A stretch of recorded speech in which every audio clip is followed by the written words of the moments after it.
ఈరోజు మనం తలకాయ మాంసం కూర ఎలా వండుకోవాలో ఒకసారి చూద్దామా. చాలా ఈజీగా సింపుల్గా వండేసుకోవచ్చండి తలకాయ మాంసం కూర. నా స్టైల్లో ఎలా వండుతానో ఒకసారి చూడండి, మీకే తెలుస్తుంది. ముందుగా 3 ఉల్లిపాయలు, 4 పచ్చిమిరపకాయలు, కొంచెం చింతపండు మాంసం కడుక్కొని పక్కన పెట్టుకుని ముందుగా స్టవ్ ఆన్ చేసి కుక్కర్ పెట్టుకుని అందులో 4 స్పూన్ల ఆయిల్ వేసుకుని అది కొంచెం వీటెక్కాక మనం ముందుగా కోసి పెట్టుకున్న పచ్చిమిరపకాయలు అలాగే ఉల్లిపాయ ముక్కలను వేసుకుని అవి కొంచెం బాగా మగ్గేదాకా ఉంచుకోవాలండి.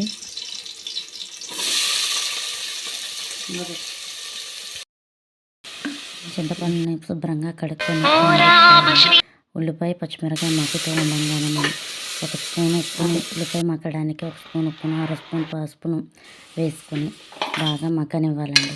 ఉల్లిపాయ బాగా మెత్తగా మగ్గాక అందులోకి మనం 2 స్పూన్ల అల్లం వెల్లుల్లిపాయ పేస్ట్ను ఫ్రెష్గా పట్టింది వేసుకుని అది కూడా కొద్ది పచ్చివాసన పోయేంత వరకు కూడా బాగా ఉల్లిపాయలతో పాటు మగ్గనివ్వాలండి. అలా మగ్గుతూ ఉండగానే మనకి తలకాయ మాంసాన్ని శుభ్రంగా 2-3 సార్లు కడుక్కొని అందులో వేసుకోవాలండి. మీరు తీసుకున్న తలకాయ మాంసం బట్టండి. నేనైతే ఒక 1/2 కేజీ తలకాయ మాంసంతో వండుతున్నాను.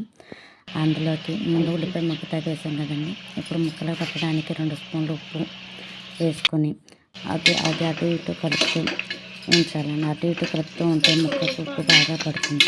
అలా పడుతుంటేనే తలకాయ మాంసం కర్రీకి చాలా బాగుంటుందండి. ఉప్పు వేస్తేనే ఒక 10 నిమిషాలు ఉడుకుతూ ఉండగానే మనకి కొంచెం నీరు కింద వస్తుందండి, అది పోతుంది. 3 స్పూన్ల కారం మన కూరకి తగ్గట్టు స్పైసీనెస్ కొంచెం సరిపడా వేసుకుని 3 స్పూన్ల కారాన్ని కూడా వేసుకుని అటు ఇటు ఒకసారి తిప్పుకుంటే ముక్కకు ఉప్పు కారం కూడా బాగా పడుతుందండి. మనం కారం ఎక్కువగా ఉంటేనే బాగుంటుందండి. అలా కొంచెం కారం పచ్చివాసన పోయాక 1 గ్లాసున్నర వాటర్ని పోసుకుంటే బాగా మెత్తగా ఉడుకుతుందండి. నేనైతే ముందు 1 గ్లాస్ పోసాను, ఇప్పుడు ఒక 1/2 గ్లాస్ పోస్తున్నానండి. అలా బాగా వాటర్ పోసాక కొంచెం ఒకసారి అటు ఇటు తిప్పుకొని మనం ప్రెషర్ కుక్కర్లో పెట్టాం కదండి, తొందరగానే ఉడికిపోతుంది. అలా తిప్పుతూ ఉన్నాక మనం కుక్కర్ విజిల్ పెట్టేసుకోవాలండి. మూత పెట్టుకున్నాక మనకి కుక్కర్ లో ఫ్లేమ్ మీద 3 విజిల్స్, హై ఫ్లేమ్ మీద 3 విజిల్స్ రానిస్తే మొత్తం 6 విజిల్స్ రానిస్తేనండి ముక్క చాలా మెత్తగా ఉడుకుతుందండి. అలా విజిల్స్ రాగానే మనం లో ఫ్లేమ్ మీద కూడా పెట్టుకొని 3 విజిల్స్ రానిస్తే కుక్కర్ విజిల్కి చాలా తొందరగా తలకాయ మాంసం ఉడికిపోతుంది. ఎంత ముదురుదైనా లేతదైనా కూడా చక్కగా ఉడికిపోయి ఉంటుందండి. తర్వాత మనం విజిల్ చల్లారాక కుక్కర్ మూత తీసి చూస్తే మనకి 50% ఉడికిపోయి ఉంటుందండి. చూసారు కదండి తలకాయ మాంసం ఎలా ఉడికిపోయిందో. ఇలా ఉడికిపోయిన దాంట్లోకి ముందుగా మనం నానబెట్టుకున్న చింతపండు పులుసు ఉంది కదండి, దాన్ని కొంచెం బాగా మెత్తగా చేసి ఆ చింతపండు పులుసు కొంచెం వేస్తే వగరు రాకుండా ఉంటుందని చెప్పి కొంచెం వేస్తానండి నేను. అలా కొంచెం చింతపండు పులుసును కూడా వేసుకుని ఒక 5 నిమిషాలు బాగా ఉడకనిస్తే దగ్గర పడుతూ ఉంటుందండి. చూసారు కదా ఎలా దగ్గర పడుతుందో. అలా దగ్గర పడినప్పుడు 1 స్పూన్ ధనియాల పొడి అలాగే 2 స్పూన్లు గరం మసాలాను కూడా వేసుకొని ఒకసారి అటు ఇటు తిప్పుకుంటే మనకి కూర కూడా చాలా బాగా ఉడికిపోయి ఉంటుందండి.